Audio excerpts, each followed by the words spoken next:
Hey, my name is Michael Campbell, and I've been wanting to speak on some of the topics that have been in the news recently for a while now. I think one big part about what's bothering me with so many things is that so many people don't understand what people are truly asking for. So I thought I'd take some time to kind of clarify why people are angry and then what we're truly asking for. People seem to not understand that we're not talking about this whole thing as all cops are bad and all these things are happening is just because people are black. What it boils down to is that we have a system, and that system privileges some people much more than other people. That's all.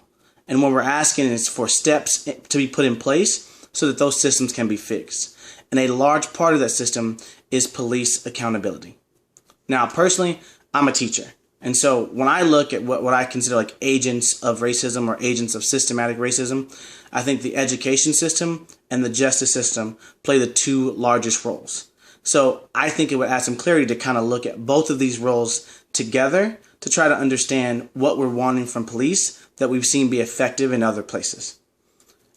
Being a teacher, right? Like I'm in charge of teaching kids all day, every day. Low-income areas is where I work at. And we've seen education throughout, maybe like the last 50 years, bill after legislation pass, and those things pass because there was feedback given about kids being discriminated against in schools, and thus we passed laws to help fix it, right? That started with Free and Reduced Lunch Act. You look at bilingual programs all across the country. You look at No Child Left Behind, and regardless of how effective these legislations were, they were a response to feedback that was given that said, hey, we have a large group of our population being discriminated against and not being helped. So we need to do something about that. And we did. And by no means is education great, and by no means is it a fixed system, but it is a system that is somewhat responsive to the needs of the people involved in it.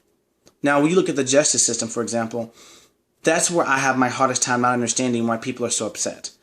There are not all bad teachers. There are some bad teachers. And because of those bad teachers, we've had to put legislation into place.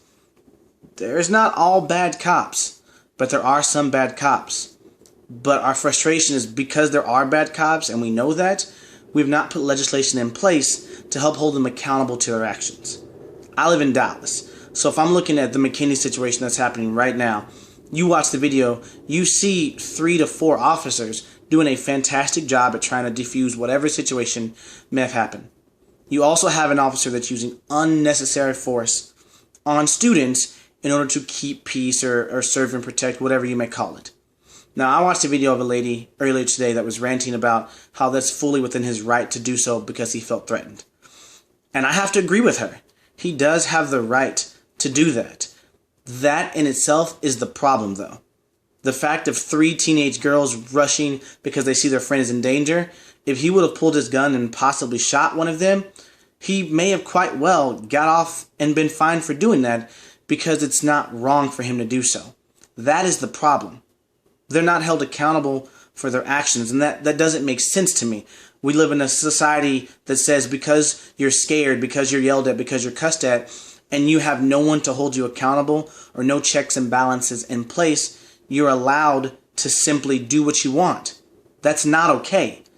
And it frustrates me so much that people won't accept that there are bad individuals doing a bad job of policing. And because there is going to be bad people in one of the hardest professions, because being a cop is hard. It's hard. It doesn't pay a lot. It is dangerous. You're not always going to have the best training to do so. I understand that.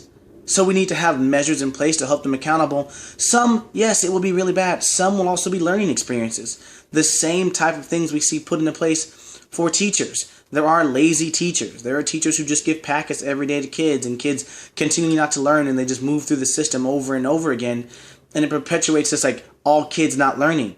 Well, the system and people and individuals we have in government, and specifically law enforcement, continue to have racist views. Some are based on, and some of them are racist. Some of them just have views about what a criminal looks like. And because we have those individuals in place, we need to have actions in place to keep them accountable. People stop with the frustration and stop being so angry thinking we're saying cops are bad. There are bad cops that need to be held accountable for their actions.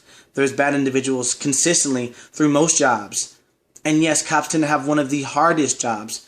And I will hands down say that they put their lives on the line all the time. That is also what they signed up for. And because of that, they should be honored and they should be praised for what they do.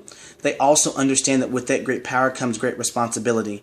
Why are we shielding the responsibility and only giving them the power? That's what I want people to think about. Think about accountability for police in general. Law and justice needs accountability the same way other organizations and other places need accountability also.